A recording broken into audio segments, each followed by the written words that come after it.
In this Q&A, we're going to answer: how often should I communicate with our outsourced staff? How do I continue to motivate my established offshore team? And how do local events such as Typhoons affect the staff within the Philippines?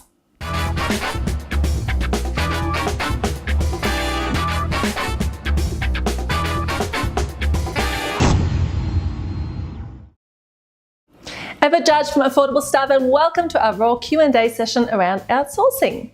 Now, we've created this series of videos for businesses that have considered outsourcing and have genuine questions or concerns that need answering.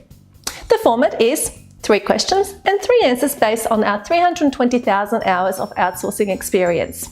Right, let's get into it. How often should I communicate with my outsourced staff? Now, this is a really good question, and it is one that we do get asked regularly. First of all, we found that you should have contact with your team member daily. That's right. This will allow you to keep the flow of the communication between you and your team member open and to be able to react to issues and tasks quickly. Now then, the usual follow-up question is, well, in what ways should I be contacting my team member daily?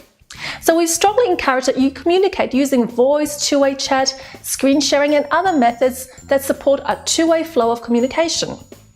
So whilst email is still okay, it is actually more of a backup, and we found that a dynamic two-way communication reduces time waste, but most of all, it reduces headaches. How do I continue to motivate my established offshore team? Now, we found that our clients that integrate their offshore staff into their existing team by far they get the best results and keep the team motivated. Now, although you might have a person that's working in another country, you can still promote the one team behavior model. So the one team behavior model is where you're all working towards a common goal, whether you're located here in Australia or offshore. Now, we find that this prevents the us and them sort of mentality, and will also empower your offshore team, as it will actually feel as important as any other Australian team member, and will help to keep those established offshore team members motivated. Now, if you want to, you can even take that to the next level. One of the things we do is we actually encourage our clients to buy their offshore team members a birthday cake and celebrate it with them via an actual video feed. So you can do that, and really, it's a beautiful way to show your offshore team members that their actual Australian team do care for them. How do local weather events like typhoons affect Philippine staff? Okay, this is a bit of a random question, but it is certainly one that we do get asked from time to time.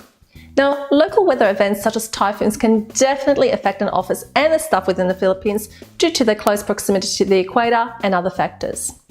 Now, the biggest impact is usually loss of power, but in some cases it can actually cause significant flooding. When you look at outsourcing, you should always ask how local events such as typhoons will affect their office, and confirm that the office does have a backup generator that can act as an alternative power supply should they lose power.